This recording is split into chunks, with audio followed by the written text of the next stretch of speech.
కృష్ణుడు రాధాదేవిని ఎందుకు పెళ్లి చేసుకోలేదో మీకు తెలుసా? రాధాదేవి నన్ను పెళ్లి చేసుకో అని శ్రీకృష్ణుణ్ణి అడగగా కృష్ణుడు ఏం చెప్పాడో మీకు తెలిస్తే మీరు బాధతో ఏడ్చేస్తారు. కంసుణ్ణి చంపడానికి కృష్ణుడు బృందావనాన్ని వదిలి వెళ్లిపోతున్నప్పుడు మొత్తం బృందావనంలో ఉన్న వారంతా ఏడుస్తూ కృష్ణుడికి వీడుకోలు చెబుతున్నారు.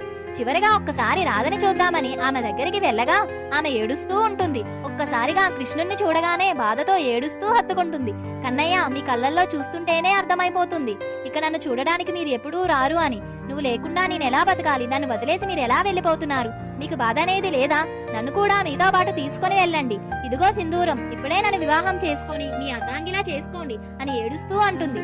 అది వినగానే శ్రీకృష్ణుడు ఆమె కళ్ళల్లో కళ్ళు పెట్టి చూడలేక మొహం పక్కకు తిప్పుకుంటాడు. ఏం కృష్ణ, నేనంటే మీకు ఇష్టం లేదా? నన్ను వివాహం చేసుకోవడం మీకు ఇష్టం లేదా అని రాధాదేవి ఏడ్చేస్తుంది. అలా కొద్దిసేపటి తర్వాత, కన్నయ్య నన్ను క్షమించు, నా ప్రేమని వివాహంలాగా మార్చు అని నిన్ను ఇబ్బంది పెట్టాను. నీకు ఇష్టం ఉందో